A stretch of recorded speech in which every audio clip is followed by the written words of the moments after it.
नमस्कार, मैं हूं नरेश बारी, सहायक आचार्य राजनीति विज्ञान, राजकीय कन्या महाविद्यालय तारानगर के यूट्यूब चैनल में आपका फिर से स्वागत है।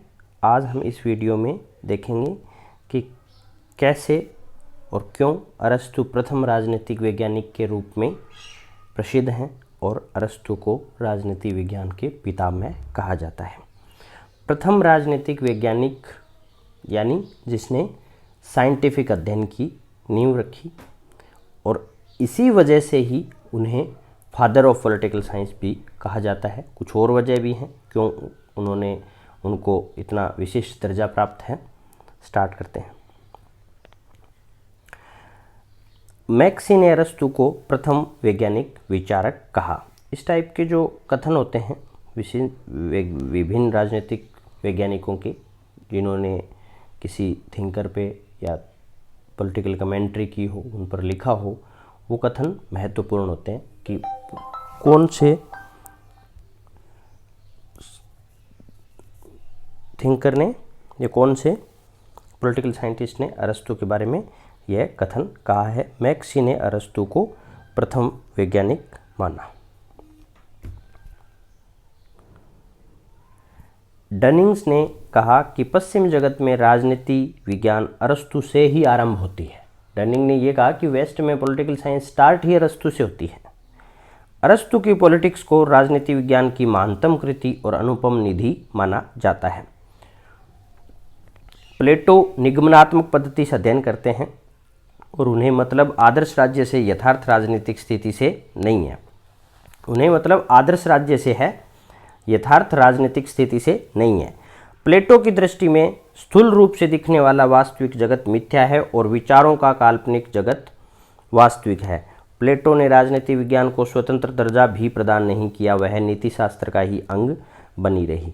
हमने अरस्तु के अध्ययन पद्धति में यह देखा था कि निगमनात्मक और आगमनात्मक अध्ययन पद्धति में क्या अंतर होता है। प्लेटो की निगमनात्मक अध्ययन पद्धति थी और अरस्तु की आगमनात्मक अध्ययन पद्धति थी। और प्लेटो आदर्शवादी थे। आदर्शवादी के कई अर्थ होते हैं। सामान्यतः राजनीति विज्ञान और अंतर्राष्ट्रीय राजनीति है, इनमें आदर्शवाद के अलग अलग अर्थ लिए जाते हैं, लेकिन एक आदर्शवाद का जो अर्थ है, जिसके अर्थ में प्लेटो को आदर्शवादी कहते हैं, वो उसका अर्थ है कि जो थिंकर, जो विचारक idea of power of ideas यानी विचार की शक्ति को महत्वपूर्ण मानता है या अंतिम निर्णायक मानता है, वह आदर्शवादी कहलाते हैं। प्लेटो ने जो वास्तविक जगत है उसे मिथ्या माना और उन विचारों के काल्पनिक जगत को वास्तविक माना। इसी वजह से प्लेटो आदर्शवादी हैं। लेकिन अरस्तु अपनी आगमनात्मक पद्धति और व्यवहारिक और मिडल पाथ की वजह से साइंटिफिक अध्ययन है उनका और व्यवहारिक कहलाते हैं। इसी वजह से उनको राजनीतिक विज्ञान का पितामह कहा जाता है। अरस्तु ने आगमनात्मक पद्धति से अध्ययन किया और राजनीति को सर्वोच्च विज्ञान का दर्जा भी प्रदान किया। अरस्तु ने आगमनात्मक विधि का अनुसरण किया। इससे क्या तात्पर्य है? राजनीति में वह इस विधि के प्रणेता हैं, यानी अरस्तु से पहले किसी ने भी इतना सही से इस विधि का प्रयोग नहीं किया। विचारक जो कुछ देखता है उसे बिना किसी पूर्व धारणा के अध्ययन करता है। आगमनात्मक विधि में अरस्तु ने 158 संविधानों का अध्ययन किया और उन यानी पहले जो ऑब्जर्व करते हैं और ऑब्जर्वेशन के बाद में जनरलाइज करते हैं, यानी रूल फ्रेम करते हैं, रूल बनाते हैं, लॉ बनाते हैं। यह जो पद्धति होती है यह आगमनात्मक पद्धति कहलाती है। अरस्तु ने जो दूसरा कार्य किया, जिनकी वजह से उनका अध्ययन साइंटिफिक कहलाता है या वो प्रथम वैज्ञानिक कहलाते हैं, वह है राजनीति शास्त्र से नीति शास्त्र को पृथक करना। प्लेटो ने राजनीति शास्त्र को नीति शास्त्र का ही अंग माना, लेकिन अरस्तु वह प्रथम विचारक हैं जिन्होंने राजनीति शास्त्र को स्वतंत्र अस्तित्व प्रदान किया। अरस्तु के अनुसार नीति शास्त्र का संबंध उद्देश्यों से है, जबकि राजनीति शास्त्र का संबंध उन साधनों से है जिनके द्वारा उद्देश्यों को प्राप्त किया जाता है। एक तरीके से यह जो पृथक्करण है कि कैसे राजनीति शास्त्र नीति शास्त्र से अलग है, इसने अरस्तु को राजनीति विज्ञान का पिता बनाया, जिसने राजनीति विज्ञान को एक तरीके से स्वतंत्र और सर्वोच्च विज्ञान का दर्जा प्रदान किया। यथार्थवादी विचारक हैं। अरस्तु प्रथम विचारक हैं जिसने राजनीति पर यथार्थवादी और व्यवहारिक दृष्टिकोण से विचार किया। सदैव अतिवादिता से बचते हुए अरस्तु ने मध्य मार्ग का अनुसरण किया। कैटलिन कहते हैं कि कन्फ्यूशियस के बाद अरस्तु सामान्य ज्ञान और मध्य मार्ग का सबसे बड़ा प्रतिपादक है। वह यह मानता है कि विकास के मार्ग में सबसे बड़ा अवरोधक असंतुलन है, चाहे वह राजनीतिक असंतुलन हो या सामाजिक और आर्थिक असंतुलन। यह असंतुलन अतियों के कारण, यानी जो एक्सट्रीम्स होते हैं उनके कारण पैदा होता है। साम्यवाद, निरंकुशता या आंकिक समानता सभी को अरस्तु अति समझते हैं। पॉलिटी का सिद्धांत एक मध्य मार्ग है जिसके अनुसरण से अरस्तु ने राजनीतिक और आर्थिक असंतुलनों को सदैव के लिए दूर करने का प्रयत्न किया। इस प्रयत्न को एक वैज्ञानिक उपचार कहा जा सकता है। पॉलिटी का सिद्धांत एक मध्यम मार्ग है। कैटलिन का ये जो कथन है, इससे यह स्पष्ट है कि अरस्तु किस तरह से अतियों को असंतुलन का कारण मानकर अतियों को अपनाने लायक नहीं मानते और मध्य मार्ग की अनुशंसा करते हैं, मध्य मार्ग को बेस्ट वे मानते हैं। राज्य के पूर्ण सिद्धांत का क्रमबद्ध निरूपण। अरस्तु ने पहले विचारक हैं अरस्तु जिन्होंने राज्य का पूर्ण सैद्धांतिक वर्णन, यानी राज्य का जन्म कैसे हुआ, उसका विकास कैसे हुआ, कैसे व्यक्ति की नेचर में राज्य के बीज छिपे हैं या व्यक्ति की राजनीतिक प्रवृत्ति है, उसी की वजह से राज्य का विकास हुआ। राज्य का विकास, परिवार, ग्राम, राज्य, ये जो विकास है ये हमने पढ़ा था राज्य के विकास में।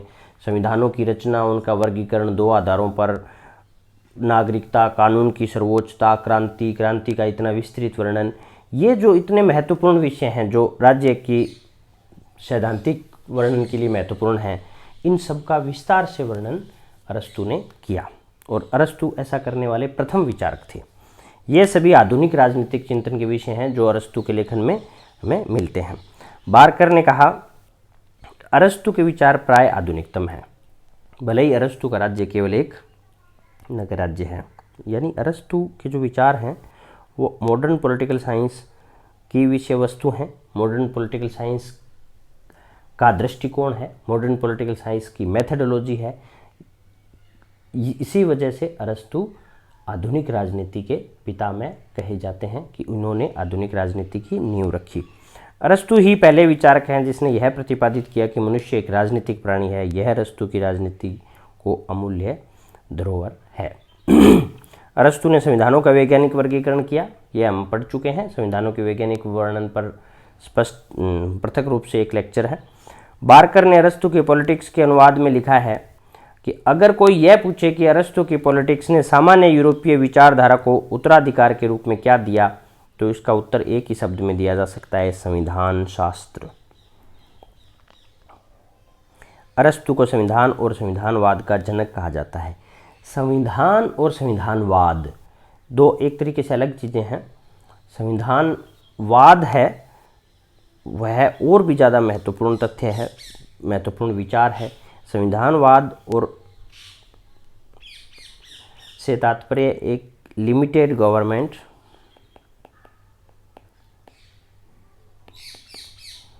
यानी एक ऐसे शासन से है जो व्यक्ति की स्वतंत्रताओं की परवाह करता हो, स्वतंत्रताओं की रक्षा करता हो।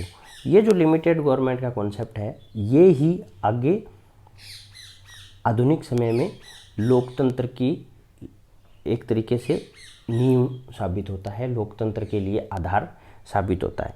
तो अरस्तु का संविधानवाद आज की जो शासन प्रणालियां हैं उनमें भी उनका कोर है।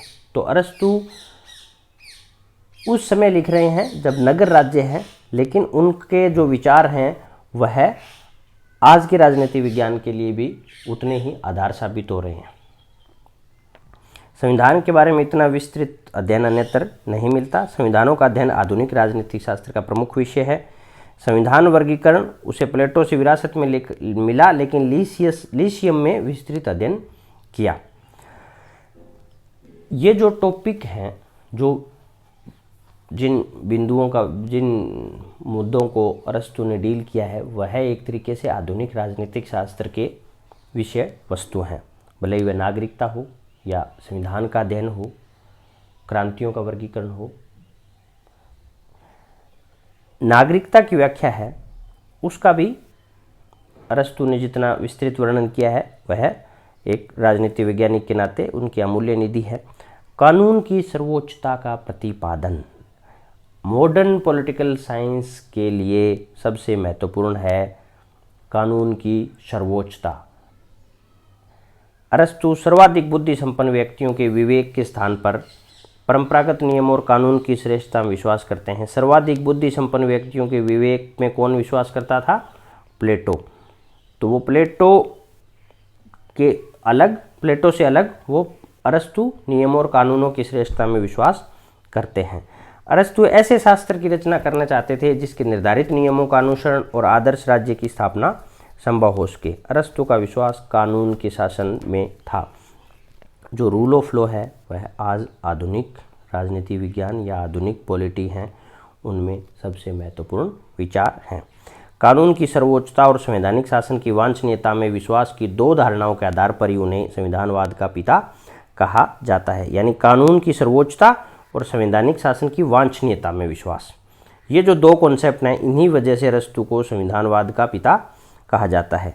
अरस्तु की कानून की सर्वोच्चता के धारणा में ही वैधानिक संप्रभुता के बीज निहित हैं, जिसे आगे चलकर ग्रोसियस, बेंथम, होब्स, ऑस्टिन और लास्की ने अरस्तु की व्याख्या के आधार पर वैधानिक अवधारणा का प्रतिपादन किया। ये वो विचार हैं जो अरस्तु के अध्ययन से ही प्रेरित होकर बाद में और ज़्यादा शासन प्रणालियों का आधार बने या राजनीति विज्ञान के अध्ययन को और ज़्यादा विस्तृत किया। सरकार के अंगों का निर्धारण। अरस्तु ने सरकार के 3 अंग माने: नीति निर्धारक, प्रशासकीय और न्यायिक। इन शासकीय अंगों के संगठन, कार्यक्षेत्र और शक्तियों के बारे में अरस्तु ने विचार किया। ये शासकीय अंग वर्तमान समय में व्यवस्थापिका, कार्यपालिका और न्यायपालिका के समान ही है। यानी अरस्तु ने हजारों साल पहले यह बता दिया था कि शासन के ये 3 अंग होने चाहिए, इन 3 अंगों के ये 3 कार्य होने चाहिए। अरस्तु की यह खोज ही आगे चलकर मोंटेस्क्यू के शक्ति पृथक्करण के सिद्धांत और अमेरिका के संविधान में अपनाए नियंत्रण और संतुलन के सिद्धांत की रूपरेखा बनी। यानी अरस्तु के द्वारा रखी गई नींव पर ही आज की राजनीति विज्ञान के महत्वपूर्ण सिद्धांत खड़े हैं, भले ही वह मोंटेस्क्यू का शक्ति पृथक्करण का सिद्धांत हो या अमेरिका के संविधान में पहली बार अपनाया गया चेक एंड बैलेंस का विचार हो। राजनीति पर भौगोलिक व आर्थिक प्रभावों का अध्ययन। अरस्तु ने उस समय पॉलिटिक्स को स्वतंत्र विज्ञान का दर्जा देने के बावजूद भी उस पर भौगोलिक और आर्थिक प्रभावों का अध्ययन किया, उसे महत्वपूर्ण माना। वही कालांतर में पॉलिटिकल इकोनॉमी और पॉलिटिकल ज्योग्राफी जैसी शाखाओं के विकास में सहायक साबित हुआ। अरस्तु ने कहा कि संपत्ति का लक्ष्य और वितरण शासन व्यवस्था के रूप को निश्चित करने में निर्णायक हैं। राज्य की समस्याओं का एक बहुत बड़ा कारण अत्यधिक धनी और निर्धन के बीच चलने वाला संघर्ष है। व्यक्तियों का व्यवसाय उनकी राजनीतिक योग्यता और प्रवृत्ति को प्रभावित करता है। संपत्ति पर स्वामित्व व्यक्तिगत रहे लेकिन उसका उपयोग सार्वजनिक हो तो राज्य की समस्याएं सरलता से हल हो सकती हैं। राज्य सागर के तट के पास होना चाहिए ताकि विदेशों से व्यापार संबंध रखे जा सके। ये जो कथन थे, ये जो क्रक्स था अरस्तु की थॉट का, उसमें हम देखते हैं कि कैसे कितनी महत्वपूर्ण बातों को अरस्तु ने उसी समय इमेजिन कर लिया था या उसी समय अपने विश्लेषण का आधार बनाया, जो आज भी भले ही आइदर वो जियोपॉलिटिक्स हो या पॉलिटिकल इकोनॉमी अप्रोच हो, पॉलिटिकल ज्योग्राफी अप्रोच हो या क्रांति का रिलेटिव डेप्रिवेशन की कॉन्सेप्ट हो, इन सब का आधार अरस्तु के विचारों में परिलक्षित जो विचार हैं वही साबित होते हैं। अरस्तु पहला राजनीति वैज्ञानिक है। उसने राजनीति को पूर्ण विज्ञान का सम्मान प्रदान किया कि नीतिशास्त्र से राजनीति विज्ञान को अलग किया। प्लेटो की भांति कल्पनावादी और आदर्शवादी नहीं वरन एक पूर्णतः व्यवहारिक हैं और यथार्थवादी दार्शनिक हैं, और राजनीति विज्ञान को स्वतंत्र दर्जा प्रदान किया। Thanks for watching. Thank you.